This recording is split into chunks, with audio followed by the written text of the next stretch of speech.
Hello friends, आज हम इस वीडियो में महेश कुमार बनवाल की एनसीईआरटी पर आधारित समान अध्ययन बुक जो 16वीं सीरीज के नाम से आई है, उस किताब से हम भारतीय राज्य व्यवस्था अध्याय 2 भारतीय संविधान की प्रमुख विशेषताएं से संबंधित मोस्ट इम्पोर्टेंट 37 MCQ को सॉल्व करेंगे। तो चलिए फिर समय का महत्व रखते हुए शुरू करते हैं आज का पहला सवाल से। आज का पहला सवाल है संविधान में हमारे देश का उल्लेख किन नामों से किया गया है। सिंपल सा सवाल है कि संविधान में हमारे देश का उल्लेख किन नामों से किया गया है। भारत तथा इंडिया, केवल भारत, हिंदुस्तान तथा इंडिया, भारत, हिंदुस्तान तथा इंडिया। ठीक है, तो यहाँ पे देखेंगे सी ऑप्शन तो खैर होगा ही नहीं क्योंकि भारत यहाँ गायब है। ठीक है, क्योंकि भारत का नाम तो ऑलरेडी भारत ही है। ठीक है, तो सी ऑप्शन ऐसे भी नहीं होगा। ए बी डी के बारे में बात करें, ठीक है, तो ध्यान रखिएगा यहाँ पे हिंदुस्तान का जो वर्ड है उल्लेख ये नहीं किया गया है, सिर्फ जो उल्लेख किया गया है वो है भारत और इंडिया। ठीक है, भारत तथा इंडिया का संविधान में उल्लेख किया गया है। ए ऑप्शन यहाँ पे बिल्कुल सही है। नेक्स्ट है सवाल है भारतीय संविधान किस दिन से पूर्णतः लागू हुआ था, यानी कि पूरी तरीके से लागू हुआ था। 26 नवंबर 1950, 26 नवंबर 1949 या फिर 26 अगस्त 1950 या फिर 26 जनवरी 1950। तो ध्यान दीजिएगा, सही आंसर होगा 26 जनवरी 1950। ठीक है, और इसी दिन हम लोग क्या मनाते हैं, इसी दिन हम लोग मनाते हैं गणतंत्र दिवस। ठीक है, क्या मनाते हैं, गणतंत्र दिवस। ठीक है, बात करें हम 26 नवंबर 1949 को, तो इस दिन हमारा संविधान बन के पूरी तरीके से रेडी हो गया था, तैयार हो गया था, जिसके कारण हम लोग यहाँ पे मनाते हैं क्या, संविधान दिवस। अर्थात 26 नवंबर को हम लोग क्या मनाते हैं, हर साल संविधान दिवस मनाते हैं। ठीक है, ये ध्यान भी रखना है। ठीक है, चलिए आगे देखते हैं। विश्व का सबसे बड़ा लिखित एवं सर्वाधिक व्यापक संविधान किस देश का है। ब्रिटेन का है, भारत का है, कनाडा का है या फिर दक्षिण अफ्रीका का है। सही आंसर होगा यहाँ पे भारत। भारत का जो संविधान है वो पूरे विश्व का सबसे बड़ा लिखित और सर्वाधिक व्यापक संविधान है। ठीक है, भारत का। चलिए आगे देखते हैं। सवाल सिंपल सा है, भारतीय संविधान की विशेषता है क्या है, सबसे कठोर है, लचीला है या फिर अंशतः लचीला है या फिर अंशतः कठोर है। ठीक है, या उपयुक्त में से कोई नहीं। तो ध्यान दीजिएगा, हमारा जो संविधान है ना ये अंशतः लचीला है और साथ साथ में थोड़ा सा कठोर भी है। ठीक है, तो सी ऑप्शन यहाँ पे बिल्कुल सही हो जाएगा। आगे है लिखित संविधान की अवधारणा का उल्लेख सर्वप्रथम किस देश में किया गया था। समझ में आ रहा है सवाल, क्या लिखा गया है कि लिखित संविधान की जो अवधारणा है उसका उल्लेख सबसे पहले किस देश ने किया था। संयुक्त राज्य अमेरिका, फ्रांस, ब्रिटेन या स्विट्जरलैंड। सही आंसर है संयुक्त राज्य अमेरिका। ठीक है, संयुक्त राज्य अमेरिका ने देखेंगे सबसे पहले लिखित संविधान की अवधारणा का उल्लेख किया था, अर्थात उसकी शुरुआत की थी। ठीक है, ए ऑप्शन यहाँ पे सही है। अगला है भारत एक गणतंत्र है, इसका अर्थ है, भारत एक गणतंत्र है, इसका अर्थ है, क्या अर्थ है कि सभी मामलों में अंतिम अधिकार जनता के पास है, या फिर भारत में संसदीय शासन नहीं है, या फिर भारत में वंशानुगत शासन नहीं है, या फिर भारत राज्यों का संघ है। इसका जो सही आंसर है वो है भारत में वंशानुगत शासन नहीं है, जिसके चलते हम कह सकते हैं कि हमारा जो देश है वो एक गणतंत्र है। ठीक है, भारत एक गणतंत्र क्यों है, क्योंकि यहाँ पे भारत में वंशानुगत शासन नहीं है। ठीक है, वंशानुगत क्या होता है, मतलब कि जैसे कि राजा का बेटा राजा ही बनता है। ठीक है, फिर उसका फिर जो वंश होगा वही बनेगा। तो एक वंश दूसरे वंश से कंटिन्यू एक ही जो वंश का जो बनते चले जाते हैं उसमें क्या कहते हैं, वंशानुगत कहते हैं। ठीक है, तो ये इस तरह का शासन हमारे देश में नहीं है, क्योंकि देखेंगे हर साल यहाँ 5 साल में क्या होता है, चुनाव होते हैं और हर बार एक नई सरकार बनती है। राइट, तो यहाँ पे जो सही आंसर वो है सी ऑप्शन है, जिसकी वजह से हमारा भारत क्या है, गणतंत्र देश है। चलिए आगे देखते हैं। भारतीय संविधान के किस संशोधन को लघु संविधान कहा जाता है या फिर मिनी कॉन्स्टिट्यूशंस कहा जाता है। 42वां संशोधन, 44वां संशोधन, 73वां संशोधन या फिर 97वां संशोधन।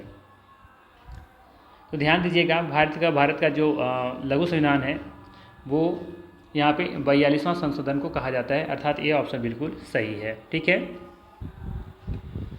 अब सवाल है किसे मिनी कॉन्स्टिट्यूशंस क्यों कहा जाता है या फिर लघु संविधान क्यों कहा जाता है। ठीक है, तो ध्यान रखिएगा कि इसने ये जो 42वां संशोधन था ना, इसमें कई प्रावधान किए गए थे। ठीक है, कई प्रावधान बनाए गए जिन्होंने भारत सरकार के कार्यों को विस्तारित और मजबूत किया।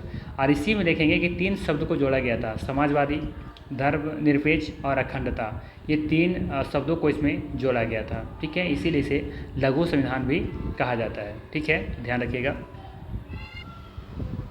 बाकी आप लोगों को तो पता होगा ही कि ये हमारा जो 44वां संशोधन था, ये क्या था? ये था जिसमें हम लोग को पता है कि हम लोग के पास 7 मौलिक अधिकार दिए गए थे। ठीक है, जिसमें एक था संपत्ति का अधिकार, जो कि 44वां संशोधन के तहत इसे हटा दिया गया था। ठीक है, तो ये ध्यान रखना है। बाकी हम बात करें 73वां संशोधन के बारे में, तो आप लोग जानते होंगे कि अधिनियम 1992 में पारित किया गया था। कब? 1992 में। ठीक है, और यह भारत में पंचायती राज व्यवस्था लागू करने की दिशा में एक बड़ा कदम था। ठीक है, ध्यान रखिएगा, पंचायती राज व्यवस्था। ठीक है, पंचायती राज व्यवस्था। ठीक है ना।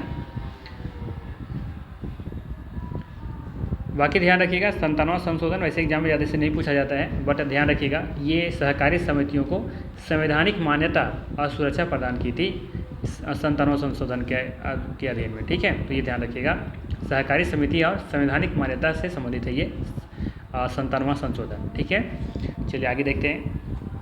इधर यहाँ पे सवाल में दिया है सूची 1 और सूची 2 को लगता है सम्मिलित करने के लिए बोला गया है। ठीक है, अब सही उत्तर का चयन करना है। तो चलिए देखते हैं क्या दिया हुआ है।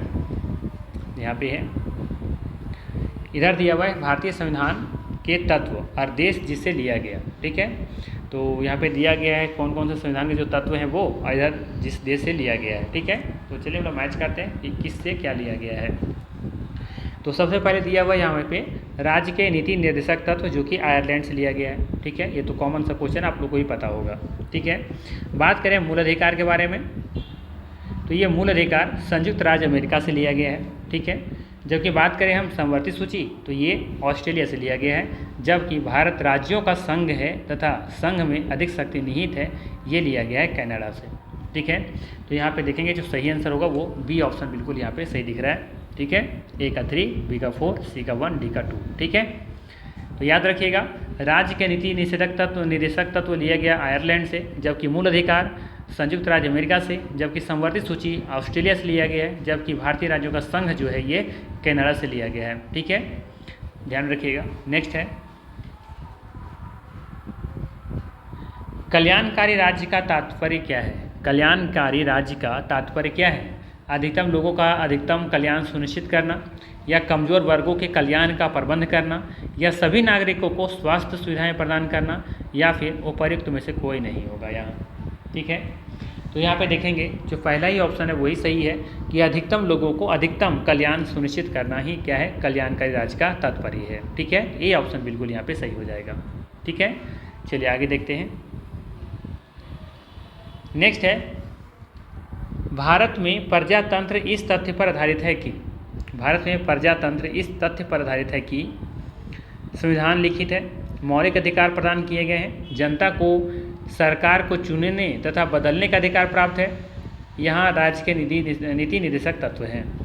तो इसका जो सही आंसर है वो है सी ऑप्शन, अर्थात जनता को सरकार को चुनने तथा बदलने का अधिकार है। इसीलिए आप देखेंगे कि भारत में प्रजातंत्र है। ठीक है, भारत एक प्रजातंत्र भी देश कह सकते हैं। ठीक है, तो इसका जो सही डिफिनेशन वो ये है कि जनता को सरकार को चुनने तथा बदलने का अधिकार प्राप्त है। जो लोग जानते हैं कि हर 5 साल यहाँ पे चुनाव होता है, राइट, और अपने सरकार को चुन सकते हैं। चलिए आगे देखते हैं।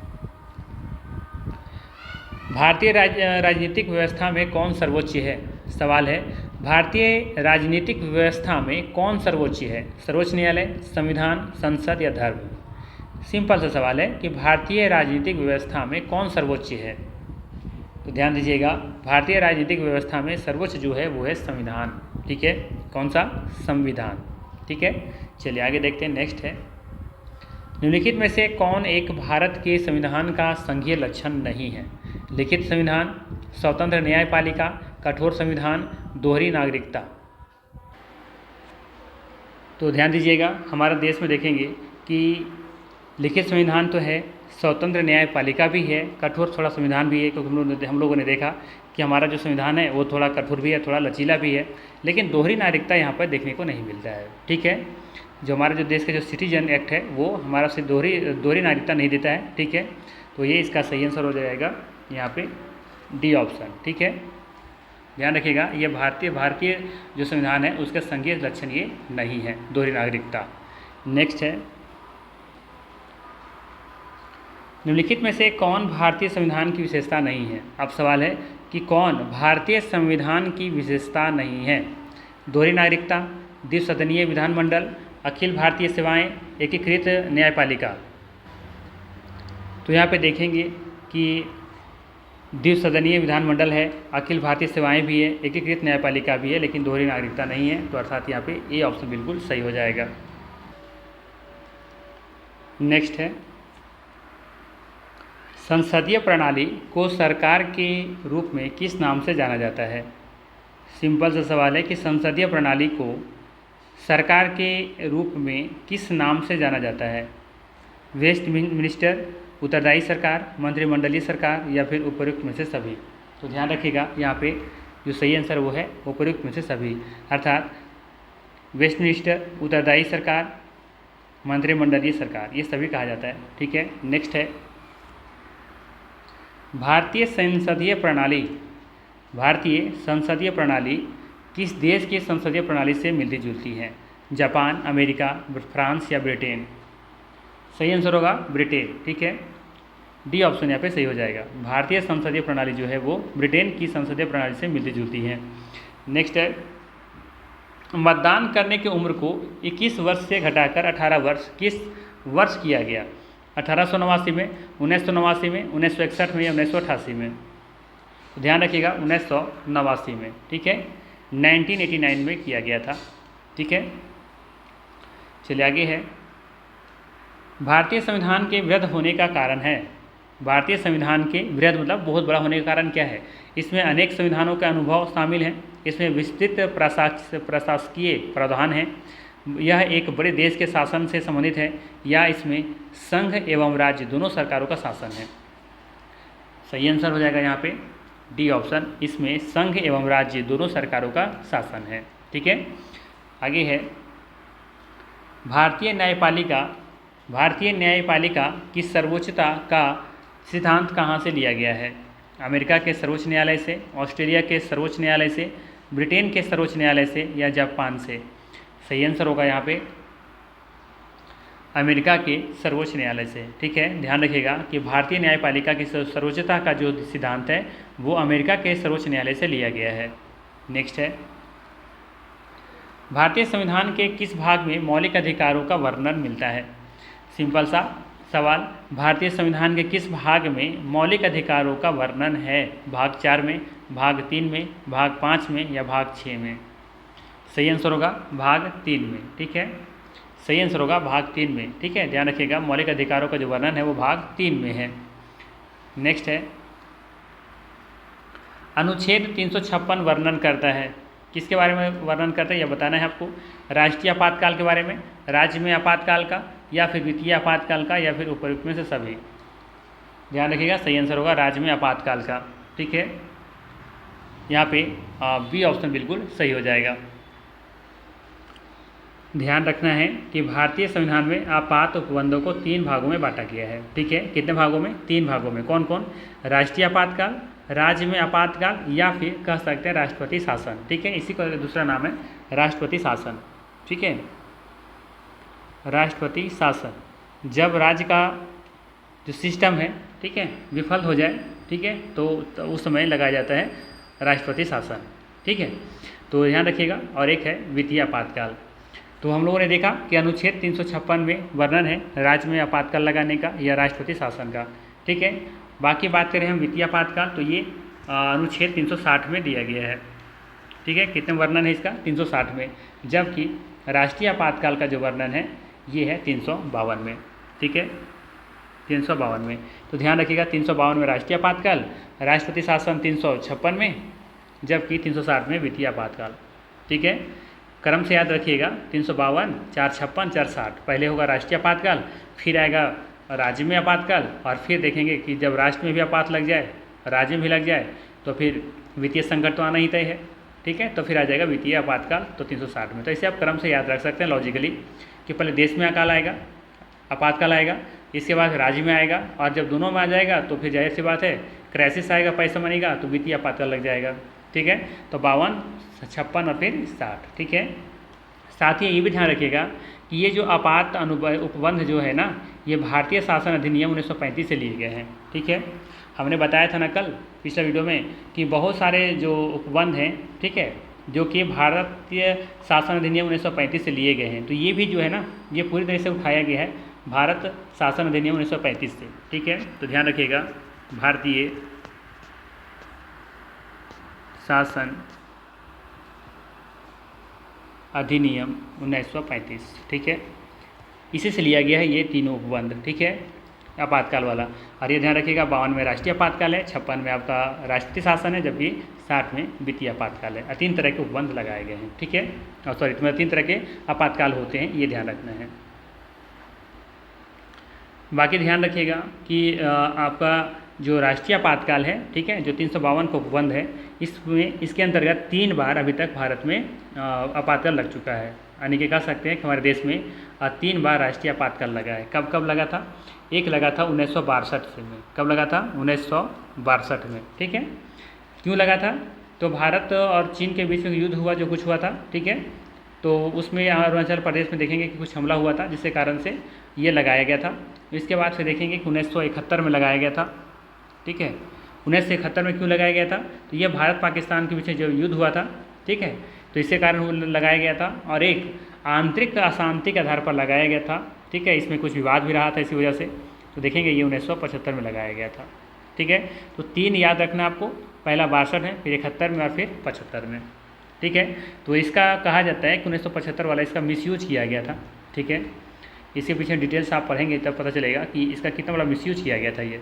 ठीक है, तो ये तीन अभी तक हमारे देश में अभी तक आज़ादी के बाद से 3 बार मतलब कि राष्ट्रीय आपातकाल लगे हैं। ठीक है, बाकी राष्ट्रपति शासन में तो सवाल आएगा ही नहीं, क्योंकि तो ये अधिकांश देखते हुए राज्यों में लगते ही रहते हैं। ठीक है, जहाँ पे आंतरिक जहाँ पे सिस्टम फेल हो जाता है, ठीक है, तो वहाँ पे राष्ट्रपति शासन लगा दिया जाता है।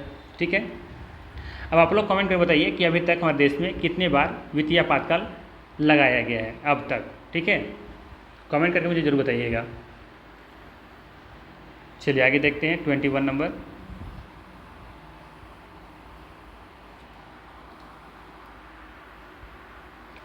स्वतंत्रता का अधिकार, राइट टू फ्रीडम, किस अनुच्छेद में दिया गया है? सवाल सिंपल सा है कि स्वतंत्रता का अधिकार किस अनुच्छेद में दिया गया है? अनुच्छेद 14 से 18, अनुच्छेद 19 से 22, अनुच्छेद 23 से 24, अनुच्छेद 25 से 28। तो ध्यान दीजिएगा, सही आंसर होगा यहाँ पे अनुच्छेद 19 से 22 तक। ठीक है, स्वतंत्रता का अधिकार अनुच्छेद 19 से 22 तक में दिया गया है। बाकी देखेंगे यहाँ पे अनुच्छेद 14 से 18, ये आपका समानता का अधिकार इसमें दिया गया है। ठीक है, इस अनुच्छेद में समानता का अधिकार के बारे में बताया गया है, समानता का अधिकार। ठीक है, 14 से 18। ठीक है, 23 से 24 के बारे में बात करें हम, तो इसमें है शोषण के विरुद्ध अधिकार। ठीक है, शोषण के विरुद्ध अधिकार। ठीक है, और अनुच्छेद 25 से 28 के बारे में बात करें हम, तो यह है धार्मिक स्वतंत्रता का अधिकार। ठीक है,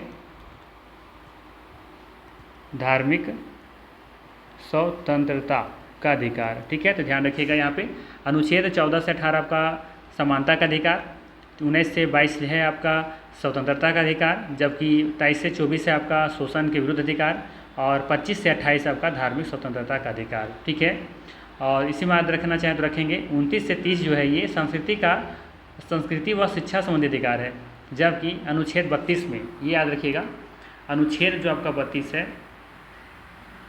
है ये आपका संवैधानिक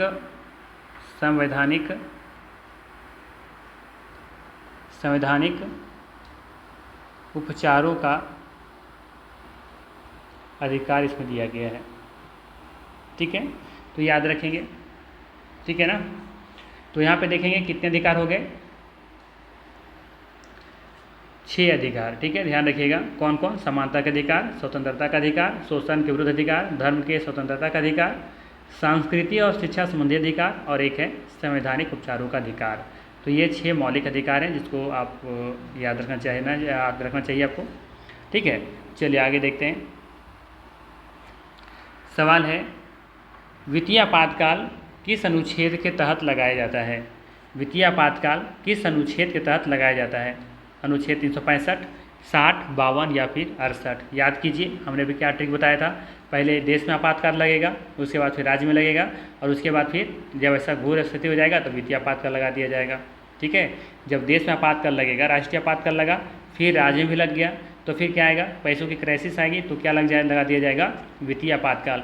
शुरुआत होता है 52 से, फिर 456, फिर 460, अर्थात इसका सही आंसर हो जाएगा बी ऑप्शन। ठीक है, तो याद कर रखने का ये सिंपल सा तरीका है। ठीक है, चलिए आगे देखते हैं। नेक्स्ट है, धर्म के नाम पर किसी प्रकार का भेदभाव नहीं किया जाएगा। संविधान के किस अनुच्छेद में इसका उल्लेख है? धर्म के नाम पर किसी प्रकार का भेदभाव नहीं किया जाएगा, संविधान के किस अनुच्छेद में इसका उल्लेख है? अनुच्छेद 16, 15, 24 या 18। सही आंसर होगा बी ऑप्शन। ठीक है, अनुच्छेद 15। ठीक है, जिसमें देखेंगे समानता का अधिकार दिया हुआ है, यानी कि समान रूप से व्यवहार किया जाएगा, कोई भेदभाव नहीं किया जाएगा। ठीक है, नेक्स्ट है, युद्ध, आक्रमण अथवा सशस्त्र विद्रोह के कारण उत्पन्न राष्ट्रीय अशांति की अवस्था में राष्ट्रीय आपातकाल किस अनुच्छेद के अंतर्गत लगाया जाता है? अब आ गया राष्ट्रीय आपातकाल। ठीक है, तो सिंपल से याद कीजिए क्या ट्रिक था इसका। सबसे पहले राष्ट्र में लगेगा, फिर राज्य में लगेगा, और दोनों में लग जाएगा तो वित्तीय संकट आएगा। ठीक है, तो पहले राष्ट्रीय कहाँ शुरू करेंगे? 52 से। ठीक है, तो ऑप्शन नंबर यहाँ पे ए सही हो जाएगा, सॉरी 52। ठीक है, इसके बाद फिर अगर 56 होगा तो ये राज्य आपातकाल, और 60 हो जाएगा आपका यहाँ पे वित्तीय आपातकाल। ठीक है ना, चलिए आगे देखते हैं। निम्नलिखित में से कौन सा मूल अधिकार भारतीय संविधान में नागरिकों को नहीं प्रदान किया गया है? सवाल है कि निम्नलिखित में से कौन सा मूल अधिकार भारतीय संविधान में नागरिकों को नहीं प्रदान किया गया है? देश के किसी भी भाग में बसने का अधिकार, लिंग के आधार पर समानता का अधिकार, सूचना का अधिकार, शोषण के विरुद्ध अधिकार। तो यहाँ पे देखेंगे सी ऑप्शन बिल्कुल सही हो जाएगा। ठीक है, सूचना का अधिकार, ये देखेंगे कि मूल अधिकार भारतीय संविधान के नागरिकों को नहीं प्रदान किया गया, यानी कि ये मूल अधिकार में शामिल नहीं है। ठीक है, नेक्स्ट है, भारतीय संविधान के अनुसार जीवन का अधिकार एक क्या है? राजनीतिक अधिकार है, आर्थिक अधिकार है, मौलिक अधिकार है या फिर धार्मिक अधिकार है? ठीक है, सिंपल सा सवाल है कि भारतीय संविधान के अनुसार जीवन का अधिकार एक है, क्या है? राजनीतिक अधिकार है, आर्थिक अधिकार है, मौलिक अधिकार है या फिर धार्मिक अधिकार है? तो यहाँ पे देखेंगे कि आर्थिक, यहाँ पे तो कोई ऐसा अधिकार की बात नहीं हो रहा है, क्योंकि यहाँ पे आर्थिक मतलब क्या होता है? इकोनॉमिक, यानी कि रुपया पैसा, ऐसा तो कुछ जीवन का अधिकार से कोई रिलेट नहीं हो पा रहा है। धार्मिक से भी कोई ऐसा कोई संबंध नहीं है इसका। ठीक है, पॉलिटिकल के बारे में बात करें तो राजनीतिक वैसे कोई अधिकार यहाँ पे नहीं दिख रहा है, तो सिंपल सा यहाँ पे देख सकते हैं हम लोग कि जो होगा सी ऑप्शन, मौलिक अधिकार। ठीक है, जीवन का अधिकार एक मौलिक अधिकार है। चलिए आगे देखते हैं। भारतीय नागरिकों को प्राप्त मूल अधिकारों की संख्या कितनी है? भारतीय नागरिकों को प्राप्त मूल अधिकारों की संख्या कितनी है? बताइए, अभी हमने बताया इसका आंसर कितना हो जाएगा? 6। ठीक है, कितना? 6 हो जाएगा। कौन कौन है जरा बताइए। पहला है समानता का अधिकार, दूसरा है स्वतंत्रता का अधिकार, तीसरा है शोषण के विरुद्ध अधिकार, चौथा है धार्मिक स्वतंत्रता का अधिकार, और पांचवा है संस्कृति व शिक्षा संबंधी अधिकार, और लास्ट है 6ठा नंबर पर है संवैधानिक उपचारों का अधिकार, जो कि अनुच्छेद 32 में बताया गया है। ठीक है, चलिए आगे देखते हैं। 28 नंबर में क्या है? भारतीय संविधान नागरिकता प्रदान करता है। भारतीय संविधान नागरिकता प्रदान करता है जन्म के आधार पर, निवास के आधार पर, देशीयकरण के आधार पर, उपयुक्त में से सभी के आधार पर। तो ध्यान दीजिएगा, इसका सही आंसर होगा इन सभी के आधार पर। जन्म के आधार पर भी नागरिकता मिलती है, निवास के आधार पर भी यहाँ पे नागरिकता मिल जाती है, और देशीयकरण के आधार पर भी यहाँ पे नागरिकता मिल जाती है। देशीयकरण मतलब क्या होता है? जब बाउंड्री होता है ना, जैसे कि कहने का मतलब ये है, इसे मान लेते हैं कि मेरा सीमा अभी तक यहीं तक है। ठीक है, ये हमारा मान लीजिए ये बॉर्डर है, तो हो सकता है कभी यहाँ पे कोई दूसरा देश है, तो समझौते के तहत हो सकता है ये एरिया भारत में आ जाए। तो यहाँ जैसे ही भारत में आएगा तो यहाँ के लोग भी क्या कहलाएंगे? भारत के नागरिक ऑटोमेटिक कहलाना शुरू हो जाएंगे। ठीक है, ये होता है देशीयकरण। बात समझ में आ रहा है? चलिए आगे देखते हैं। नेक्स्ट है,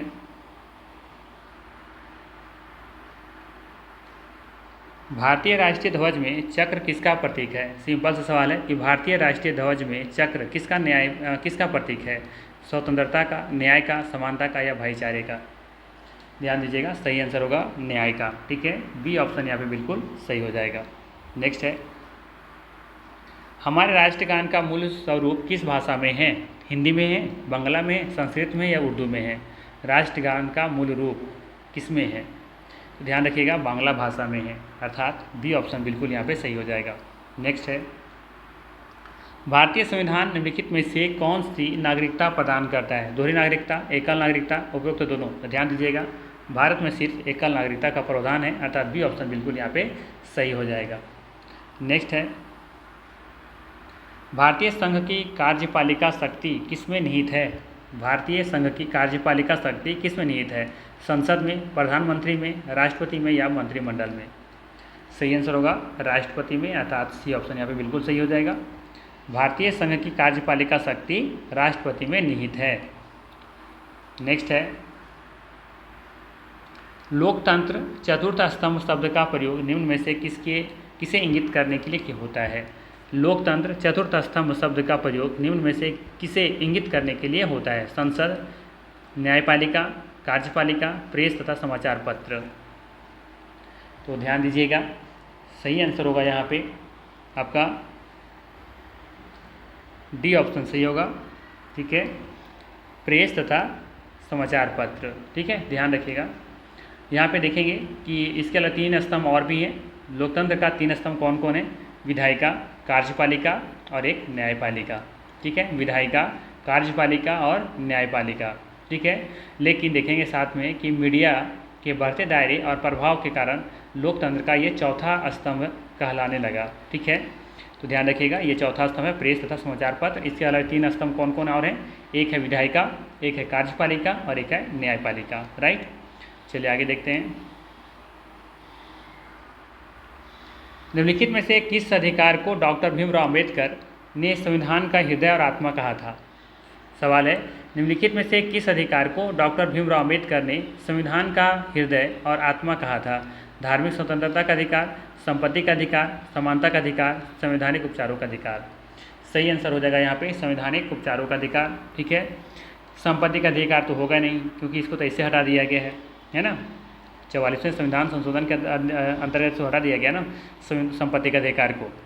ठीक है, तो सही आंसर यहाँ पे डी ऑप्शन है। नेक्स्ट है, मौलिक कर्तव्यों का समुच्चय सदैव अंग होता है? एकात्मक संविधान का, लोकतांत्रिक संविधान का, या फिर समाजवादी संविधान का, या संघीय संविधान का?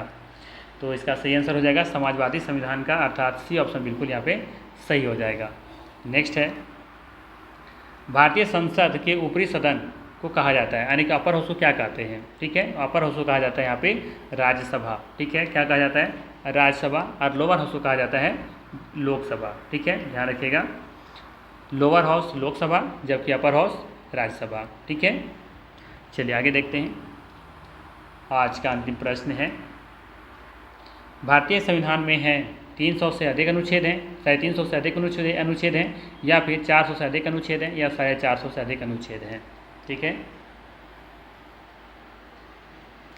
तो यहाँ पे देखेंगे कि शुरुआत में जो अनुच्छेद थे, मूल अनुच्छेद थे 395 थे। ठीक है ना, लेकिन इसके बाद फिर और भी बढ़ गए, और अभी जो देखेंगे करंट में तो अनुच्छेदों की जो संख्या 448 हो गई है। ठीक है, तो इस बुक में जो आंसर दिया हुआ है वो दिया है बी ऑप्शन। ठीक है, 350 से अधिक। ठीक है, बाकी आप देख लीजिए किसका आंसर क्या होना चाहिए, 350 से अधिक ही होना चाहिए, या फिर क्योंकि अभी जो अनुच्छेद जो है उसी जो संख्या देखेंगे, आप सर्च करेंगे कहीं भी डेटा अकॉर्डिंग जब डिटेल्स खंगालेंगे तो 448 देखने को मिलेगा।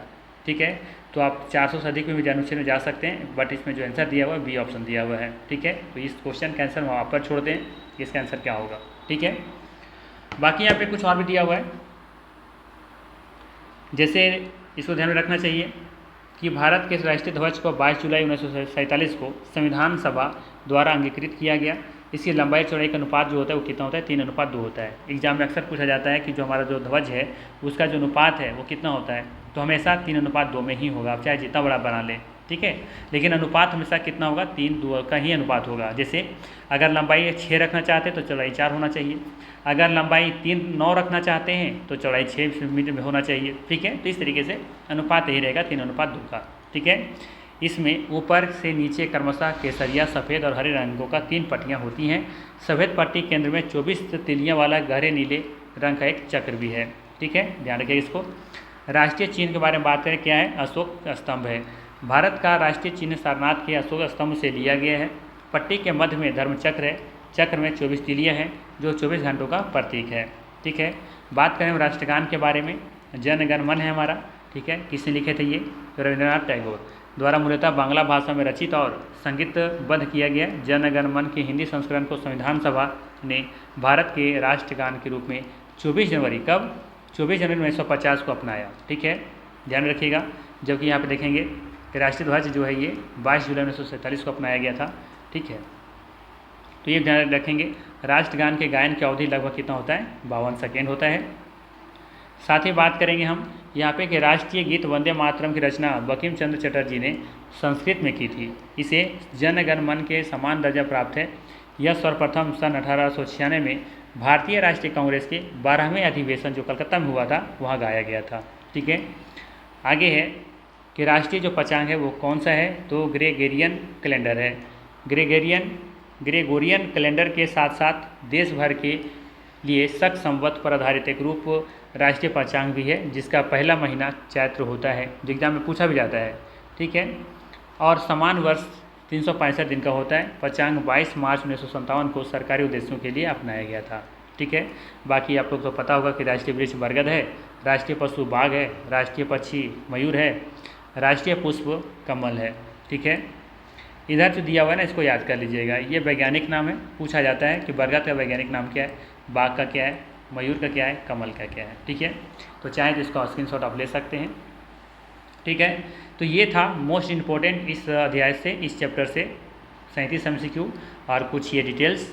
अगर वीडियो अच्छा लगा हो तो लाइक ज़रूर कीजिएगा। बहुत मेहनत करना पड़ता है वीडियो बनाने के लिए। ठीक है, बाकी मेहनत करते रहिए, सफलता एक दिन आप लोगों को जरूर मिलेगी। मेरी ऐसी दुआएं हैं। चलिए मिलते हैं फिर हम नेक्स्ट वीडियो में। Thanks for watching.